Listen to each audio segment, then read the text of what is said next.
பட்டாம்பூச்சிக்கு பறக்கிறதுல சந்தோஷம், ஸ்டூடெண்ட்ஸ்க்கு எக்ஸாமே இல்லைன்னா சந்தோஷம், பசங்களுக்கு கேர்ள் ஃப்ரெண்டோட சுற்றுறதுல சந்தோஷம், நம்ம பொண்ணுங்களுக்கு மிஸ்டு கால் கொடுத்து பசங்க கிட்ட பேசுறதுல சந்தோஷம், வேலைக்கு போறவனுக்கு ப்ரமோஷன் கிடைக்கிறதுல சந்தோஷம், குடிகாரனுக்கு ஒரிஜினல் சரக்கு கிடைக்கிறதுல சந்தோஷம்.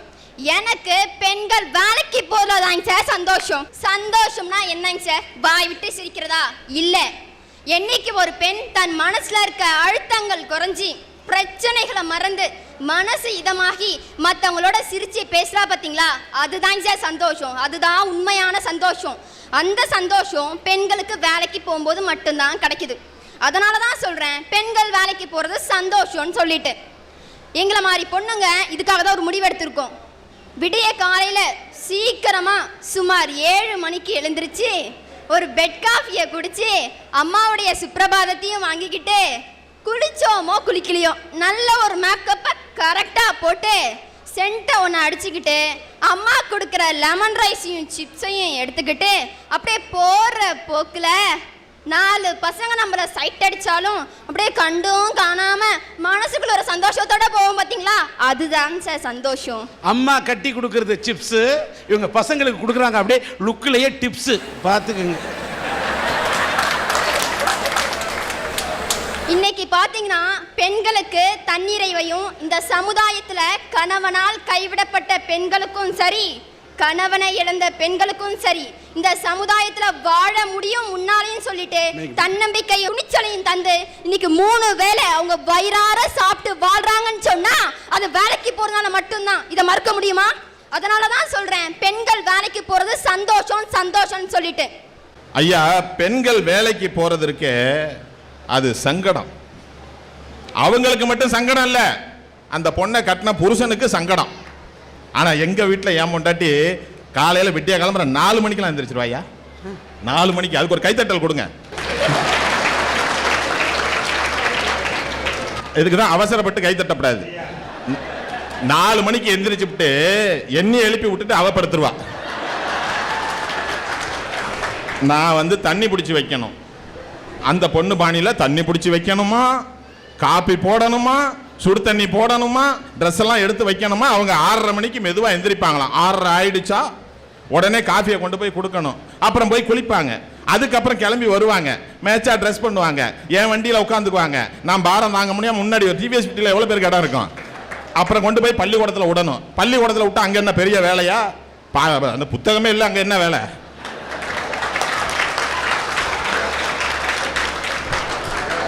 சத்தம் போடாதீங்கடா அப்படின்னு சொல்லி ரிட்டையர்டான தமிழ்வாதியார் நிறைய பேர் இருக்காங்க. என் மனைவி ஒரு டீச்சருங்கிறது எனக்கு ரொம்ப பெருமை. இப்போ பள்ளிக்கூடத்துக்கு போறாங்க, சத்தம் போடாதீங்கடாங்கிறாங்க. பிள்ளைங்க தானே முன்ன படிச்சு கிழிக்கும், இப்ப கிழிச்சு கொடுக்குறாங்க புத்தகத்தை. இல்லையா, படிச்சு கிழிச்சது அந்த காலம், இப்ப கிழிச்சிட்டு படிக்கிறது இந்த காலம்னு வச்சுக்க. ஆக காலம் மாறுது. அப்புறம் சாயந்தரம் 4 மணிக்கு பெல் அடிச்சோன்னே அவங்கள கிழிச்சு படிக்கிறாங்க. முன்னாள் முதல்வரை கிழிச்சா பரவாயில்லையா, திருக்குறளை தீட்டின வள்ளுவரையே கிழிக்கிறாங்களையா, தாங்க முடியலையா. அது ஒரு அவங்கள பள்ளிக்கூடத்தில் விட்டுட்டு நான் போஸ்ட் ஆஃபீஸுக்கு வேலைக்கு போகணும். அதுக்கப்புறம் மறுபடியும் அவங்க பள்ளிக்கூடத்துலேருந்து வீட்டில் போய் விட்டுட்டு அதுக்கப்புறம் போய் நல்ல டிஃபனாக போய் வாங்கிட்டு வரணும். ஏன்னா அவங்க சமைக்க மாட்டாங்களாம், வேலைக்கு போகிறாங்களாம். இன்னைக்கு வேலைக்கு போகிற பெண்கள் இருக்கிற இடத்துல அந்த கணவனுக்கு நல்ல சாப்பாடு கிடைக்குதா? முதல்ல கடையில் போய் நூடுல்ஸ் வாங்கிட்டு வான்னு சொல்கிறாங்க. கடையில் அவன் நூடுல்ஸ் தயார் பண்ணுறதை பார்த்தாவே படபடங்குது. இதில் எடுத்து போடுறான், இதில் எடுத்து போடுறான், இதில் எடுத்து போடுறான், இதில் எடுத்து போடுறான். சாமி கும்பிட்டுட்டு விபூதி குங்குமம் வச்சிருக்கான், அதுலேயும் அள்ளி போடுறான். ஐயா போட்டு அப்படி நிறவான் பாருங்க, கட்ட கட்ட கட்டன்னு அடிப்பான் பாருங்க. இங்கே வயிறு பற்றிக்கிட்டு எரியும், அங்கே பற்றிக்கிட்டு அங்கே எரியுது. டிஃபனை வாங்கிட்டு கொடுத்துட்டு நான் பொறுமை தாங்க முடியாமல், மனசு கேட்க முடியாமல், நான் ஏண்டி நான் தெரியாமல் தான் கேட்குறேன், நான் உண்மையிலே ஹஸ்பண்டா இல்லை சர்வெண்டா அப்படின்னு அவ சொல்றா. சர்வெண்ட் கம் ஹஸ்பண்டுங்கிறான். இன்னொன்னு இதுக்கு சவனே நீ நாக்க புடுங்கிக்கிட்டு பேசாம இருந்துரு. பெண்கள் வேலைக்கு போறதுனால டைவர்ஸ் கேஸ் குறையுது சார். எப்படின்னா 2 பேருமே வேலைக்கு போறதுனால பேசுறதுக்கே இடம் இல்லை. பேசினா தானே சார் பிரச்சனை. ஏன்ட்டு எப்ப பார்த்தாலும் எப்ப மாதிரி கத்திட்டு இருக்க அப்படின்னு சொல்ற ஹஸ்பண்ட் கூட நம்ம வைஃப் 4 வார்த்தை பேச மாட்டாளான்னு சொல்லிட்டு சும்மா ஏங்க வைக்கிறோம் பார்த்தீங்களா, அதுல இருக்கு சார் சந்தோஷம். இதனால சண்டை குறையுது, அஃபெக்ஷன் அதிகமாகுது. அதனால தான் சொல்றேன் பெண்கள் வேலைக்கு போறது சந்தோஷம் சந்தோஷம்னு. சாரிக்கு மயங்கா பொண்ணும் நகைக்கு ஆசைப்படா பொண்ணும் உலகத்துல வாழ்ந்ததா சரித்திரமே இல்லை சார். சும்மா கடை பக்கம் வந்து பாருங்களேன், ஜிகு ஜிகு ஜிகுன்னு சாரியும் சுடிதார் கலெக்ஷன்ஸ் வந்து இறங்கி இருக்கு. எங்களை மாதிரி பொண்ணுங்களுக்கு அதை பார்த்த உடனே வாங்கணும்னு தோணும், கூடவே 2000 ரூபாய் வேணும்னு தோணும். யாரை சார் போய் கேட்பேன், அவர் கொடுப்பாரா? கொடுக்க மாட்டாரு. ஒன்று எங்கள் பெற்றவங்கள போய் கேட்கணும், இல்லைனா என்னையும் நம்பி சுத்துறான் பார்த்தீங்களா 3 வருஷமா, அவனையும் கேட்க முடியாது. ஏன்னா அவனே வேலைக்கு போவாத வெட்டி பையன். அது என்ன ஒரு தைரியம் இருந்தா அது பின்னால 4 வெட்டி பைய சுத்துறானா? ஆமா, அதுக்கு பின்னால வெட்டி பைய சுத்தாம IAS IPS முடிச்சவன் தான் சுத்துவானே. அதுவே நாங்கள் வேலைக்கு போனோம்னா சிக்கனமா, ரொம்ப ரொம்ப சிக்கனமா ஒரு 2000 ரூபாயில சமைக்கி சாரியோ இல்லைன்னா ஒரு மசக்கடி சுடிதாரை வாங்கி அதுக்கு மேட்சிங்கா 1000 ரூபாய்க்கு ஃபேன்சி ஐட்டத்தை வாங்கி குவிச்சு அதை போட்டுக்கும் போது இருக்கும் பாருங்க சார் சந்தோஷம். அட அட அட, உலகத்துல வேற என்ன சார் இருக்கு சந்தோஷம்? அதனாலதான் சொல்றேன், பெண்கள் வேலைக்கு போறது சந்தோஷம் சந்தோஷம்னு. ஐயா, அதுக்கு சம்பளம் எவ்வளவுன்னு கேளுங்க. 4000. பாத்தீங்களா, 4000 ரூபாய் சம்பளத்தை வாங்கி வச்சுக்கிட்டு 8000 ரூபாய்க்கு பட்ஜெட் போட்டிருக்கு. இப்ப இது காசையும் செலவு பண்ணி வீட்டுல இருக்கிறவங்க காசையும் செலவு பண்றதுக்கு நீ வேலைக்கு போனா என்ன, போவாட்டினா என்ன? அதை கட்டிக்கணும்னு கனவு காண்றவனே அதை பத்தி கவலைப்படல, நீ எதுக்கு கவலைப்பட்டு இருக்க? பாப்பா மசக்களி சுடிதார் வாங்குறேன்னுச்சு, ஜிகினா புடவை வாங்குறேன்னுச்சு. நான் ஒன்று கேட்குறேம்மா, அச்சம், மடம், நாணம், பயிர்ப்புன்னு சொல்கிறாங்களே, அது ஏதாவது தெரியுமா? அப்படின்னா என்ன? அது எந்த கடையில விக்குது சார்? எந்த கடையில விக்கிறாங்க? கரெக்டா சொன்னீங்க, கரெக்டா சொன்னீங்க அப்படின்னு கேட்கும். சிவன் பாதி சரிபாதி பார்வதின்னு புராணத்துல சொன்னாங்க. ஆனா இந்த கலியுக காலத்துல உண்மையாலுமே பெண்கள் வேலைக்கு போய் ஆண்களுக்கு சரிபாதியா பொருளாதாரத்துல ஈடும் கட்டுறாங்க, கூடவே வீடும் கட்டுறாங்க சார். இதுலயா சார் சந்தோஷம்? அதனாலதான் சொல்றேன், பெண்கள் வேலைக்கு போறது சந்தோஷம்னு. பெண்கள் வேலைக்கு போறது தான் சந்தோஷம்னு சொல்ற பொண்டாட்டி ஒரு பக்கம், அவ வேலைக்கு போனா குடும்பம் நல்லா இருக்காதுன்னு சொல்ற அம்மா ஒரு பக்கம், நடுவில் நான் நின்றுக்கிட்டு தர்ம சங்கடத்தில் நிற்கிறேயா. இதுக்கு காரணம் என்ன? பெண்கள் வேலைக்கு போகிறது தான். அதனால தான் சொல்கிறேன், பெண்கள் வேலைக்கு போகணுங்கிற கான்செப்டே தப்புயா. ஐயா, முன்னாடியெல்லாம் பொம்பளைங்க வேலைக்கு போகாமல் வீட்டில் இருந்து குழந்தைய பாசமாக பரிவாக அன்போடு வளர்த்தாங்க, பையன் அழகாக வளர்ந்தான். இப்போ அதை வேலைக்கு போயிடுது, பையன் இங்கே தெருவில் அனாதை மாதிரி தெரிஞ்சுக்கிட்டு இருக்கிறான். முன்னாடியெல்லாம் தாய்ப்பாலை கொடுத்து பையலை வளர்த்தாங்க, அதனால அவனுக்கு தாய்ப்பாசம் இருந்துச்சு. இப்போ பாட்டில் பாலை கொடுத்து வளர்க்குறாங்க, அதனால தான் அவன் பாட்டில் மேலேயே பாசமாக இருக்கிறான். ஐயா, ஒன்றே ஒன்று சொல்கிறேங்கய்யா, பொம்பளை பிள்ளைங்க வேலைக்கு போகிறதுனால பொண்ணு கிடைக்குதா முதல்ல? ஐயா, அந்த பொண்ணு முன்னாடி 4 பேர் சுற்றுறான், அதில் ஏதாச்சும் ஒருத்தனையாவது இது கல்யாணம் பண்ணிக்குதா?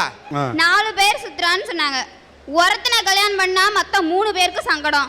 அதனால தான் நாங்கள் எல்லாரையும் விட்டுட்டு வெளியில் ஒருத்தனை பார்த்து கல்யாணம் பண்ணுறோம். இது தப்பா? பெரிய தியாகி நீ. ஐயா, அந்த 4 பேரை தான் கல்யாணம் பண்ணல, வீட்டில் ஒருத்தன் அந்த பொண்ணு முன்னாடியே தாய் மாமன்னு ஒருத்தன் சுற்றிக்கிட்டு இருந்தான், அவனையாவது கல்யாணம் பண்ணிக்குதா? அதுவும் கிடையாது.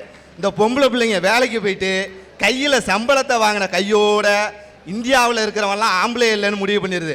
அமெரிக்காவில் மாப்பிள்ளை இருக்கானா, சிங்கப்பூரில் மாப்பிள்ளை இருக்கானா, துபாய் குறுக்கு செந்துக்குள்ளே மாப்பிள்ளை இருக்கானா அப்படின்னு பார்த்து வெளிநாட்டுக்காரனோலையா கல்யாணம் பண்ணிக்கிட்டு போயிடுது. இந்த பிள்ளைகளை கல்யாணம் பண்ணிக்கிட்டு நம்பாலே 4 நாளில் குடும்பம் பண்ண முடியாது. அவன் அழைச்சிட்டு போய் என்ன பண்ணுவான், 3 மாதம் வச்சுருந்து முடியலைன்னு திரும்ப இங்கே அனுப்பி விட்டுறான். இதுக்கெல்லாம் காரணம் என்னங்கய்யா? பொம்பளைங்க வேலைக்கு போனதுனால தானே. அதனால தான் சொல்கிறேன், பெண்கள் வேலைக்கு போகிறது சங்கடம்னு. ஐயா, நீங்கள் டிவியில் பார்ப்பீங்க, பெண் மாப்பிள்ளை வரன்கள் வேணும்னு ஒரு நிகழ்ச்சி நடக்குது. அன்னைக்கு நான் பார்க்குறேன், ஒரு பொண்ணு சுருவாட்டில் எரிஞ்சிக்கிட்டு இருக்கையிலே எந்திரிச்சு வந்தது மாதிரி ஒரு மூஞ்சி அது உக்காந்துருக்கு. அப்போ அவர் சொல்கிறாரு, உங்களை பற்றி நீங்கள் அறிமுகப்படுத்திக்கங்கம்மா அப்படின்னு. அப்போ அதை அறிமுகப்படுத்துது பாருங்க. ஐயா, என் பேர் ரேகா, எனக்கு ஒரு அப்பா ஒரு அம்மா, எனக்கு வரப்போகிற மாப்பிள்ளை தனியார் கம்பெனியில் வேலை பார்க்கணுங்கிற அவசியம் கிடையாது, என்னை நல்லா பார்த்துக்கக்கூடிய, என்னை குணமாக கவனிச்சிக்கக்கூடிய, என் வீட்டில் எல்லா வேலையும் செய்யக்கூடிய, எனக்கு அப்போ இப்போ தேவைப்படுறதெல்லாம் வாங்கி கொடுக்கக்கூடிய, எங்கள் அப்பாவையும் அம்மாவையும் நல்லா பார்த்துக்கக்கூடிய ஒரு மாப்பிள்ளை வேணும்னு கேட்குதுங்கய்யா. ஐயா, அவ அப்பா அம்மாவை இவன் பார்த்தானா ஓ அப்பா அம்மாவை எந்த ஆசிரமத்துங்களே கொண்டு விடுறது? இதுக்கெல்லாம் காரணம் என்ன? பெண்கள் வேலைக்கு போகிறங்கிற ஆணவம். அதனால தான் சொல்கிறேன், பெண்கள் வேலைக்கு போகணுங்கிற கான்செப்டே தப்பு அப்படின்னு. ஐயா, வேலைக்கு போகிற அவசரத்தில் அந்த வீட்டில் நடக்கிற சம்பவத்தை பார்த்தீங்கன்னா உங்களுக்கு நல்லா தெரியும். ஒன்றும் இல்லை, ஒரு வீட்டில் ஒரு பொண்டாட்டியும் புருஷன் 2 பேருமே வேலைக்கு போகிறாங்கன்னு வச்சுக்கோங்க. அந்த காட்சியை பார்க்கலாம். காலையில் ஒரு 7 மணிக்கு அந்த வீட்டில் ஒரு ஜீவன் தூங்கிக்கிட்டு இருக்கோம். 3 வயசில் பையன்.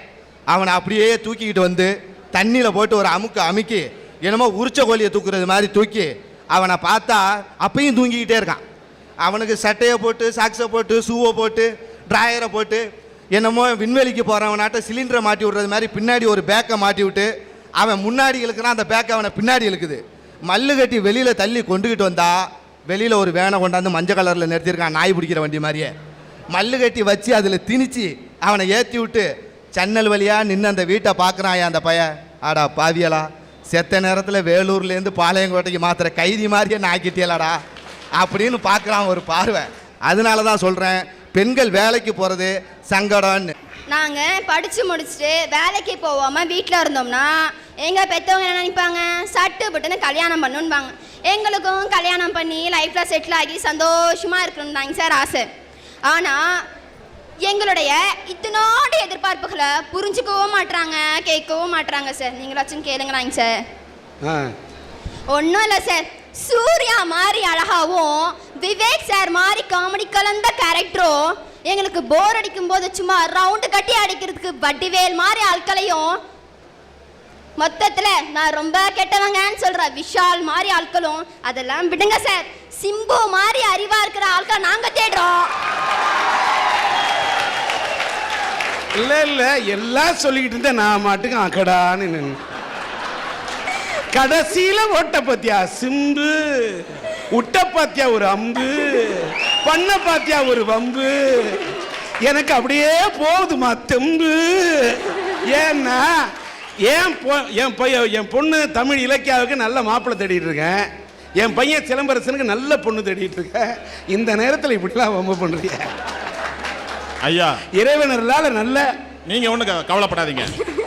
ஒன்னெல்லாம் நான் வந்து தரகரா வச்சுக்கிறதா இல்ல. உங்களுக்கு ஒரு ஆபத்துனா நான் கை கொடுப்பேன். ஓ கை எனக்கு வேணாம். ஏன்னா நீ பொண்டாட்டிக்கிட்ட உதவாக்கியே. ஐயா அதுக்கெல்லாம் ஒரு கொடுப்பனை வேணுயா. அதுக்கு கொடுப்பனை இல்லையா, படிப்பனை வேணுயா. ஆமா, ஒரே ஒரு செய்தியை மட்டும் சொல்லிடுறேன். அதாவது சிம்பு மாதிரி மாப்பிள்ளை வேணும்னு கேட்டுச்சுல்ல, சான்ஸே இல்லை, அவ்வளவுதான். நாங்க அதை எதிர்பார்க்கிறோம். ஆனா அவங்க வரதட்சணை கொடுக்கணுன்ற ஒரு பேர்ல ஒரு உதவாக்கறேன், ஒரு ஃப்ராடு, விடுங்க சார். அதையும் இவரை மாதிரி வத்தலும் தொத்தலமா இருக்க ஒரு ஆளை போய் பிடிச்சி தலையில கட்டா நாங்க என்ன சார் பண்ணுவோம்? நான் போயிடுறேன்.